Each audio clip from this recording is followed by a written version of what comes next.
Hi అండి. ఈరోజు రాగి ముద్ద చికెన్ పులుసు తయారు చేద్దామండి.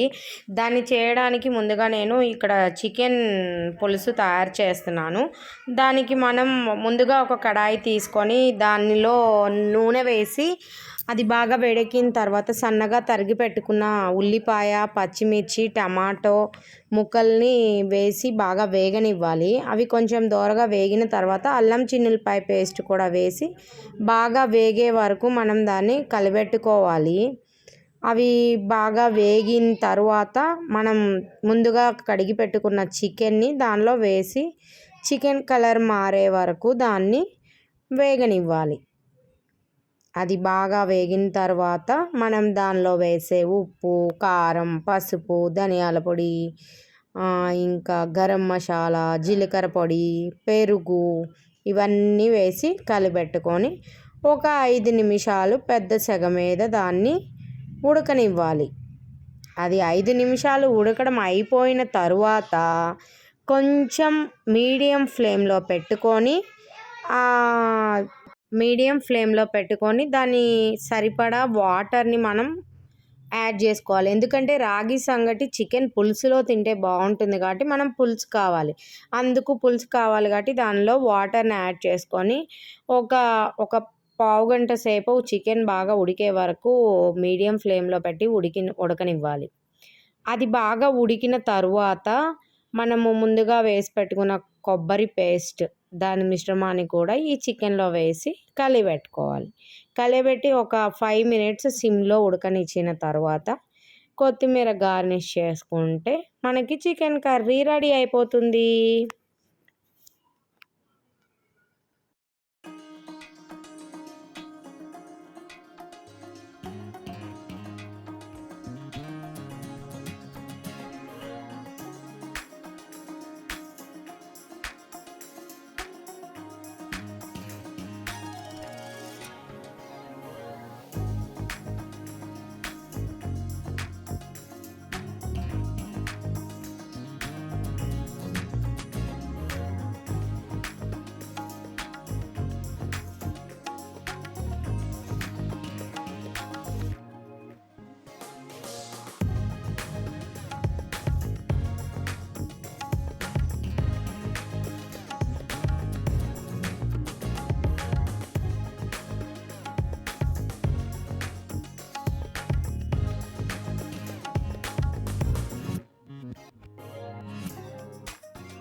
రాగి ముద్ద తయారీ విధానం చూద్దామండి. ఇప్పుడు ముందుగా ఒక గిన్నె తీసుకొని అది వేడయ్యే వరకు గ్యాస్ మీద ఆన్ చేసి పెట్టాలండి. నేను ఒక గ్లాస్ పిండి తీసుకుంటున్నాను. ఒక గ్లాస్ నిండా పొరలేలాగా పిండి తీసుకుంటే ఒక గ్లాస్కి 1.5 గ్లాసు వాటర్ యాడ్ చేయాలండి మనం, అది ముద్ద అవ్వడానికి.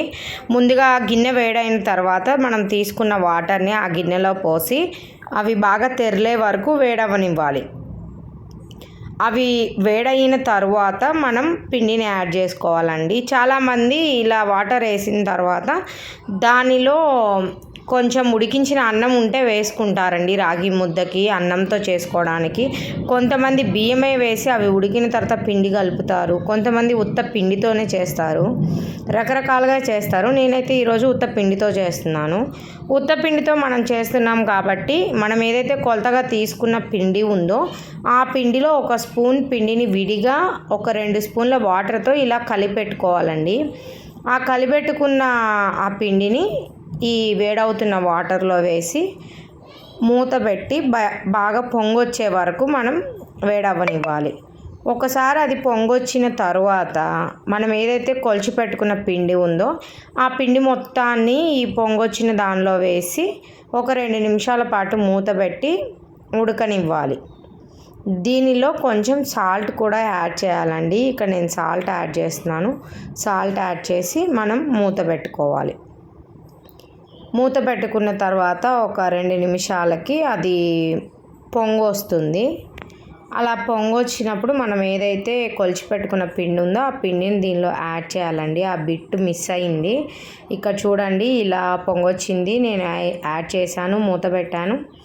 తరువాత దాన్ని పప్పు గుత్తి వెనక భాగంతో కలయబెట్టాలి. ఉండలేమీ లేకుండా, లంప్స్ ఏమీ లేకుండా మనం దాన్ని ఈవెన్గా కలిసేలాగా కలయబెట్టుకోవాలి. ఒకసారి 1 నిమిషం పాటు దాన్ని కలయబెట్టి మూత పెట్టి 2 నిమిషాలు మీడియం ఫ్లేమ్లో మగ్గనివ్వాలి. తర్వాత ఇంకొకసారి దాన్ని బాగా కలుపుకోవాలండి, అంతా కలిసేలాగా, గిన్నెకు అతుక్కోకుండా ఉండేలాగా. మీకు అలా రాదు అనుకుంటే కిందకు తీసి కాళ్ళ మధ్యలో పెట్టుకొని గిన్నెనైనా బాగా కలయపెట్టుకోవాలండి, ఉండలేమి రాకుండా. ఇక్కడ నేను కాళ్ళ మధ్యలో పెట్టుకుని అలాగే మొత్తం కలయపెడుతున్నాను. అలా కలిసిన తర్వాత 1 నిమిషం పాటు మళ్ళా సిమ్లో గ్యాస్ మీద దాన్ని మగ్గనివ్వాలి.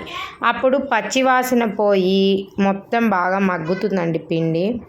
ఆ తర్వాత మనం ఇప్పుడు ముద్ద తయారు చేసుకోవాలి. దాన్ని వేడిగా ఉన్నప్పుడే ఒక కడిగిన ప్లేట్ తీసుకొని చేతిని తేమ చేసుకుంటూ దాన్ని చేతితో ముద్దలాగా అలా టచ్ చేస్తూ ముద్దలాగా రౌండ్గా చేయాలండి.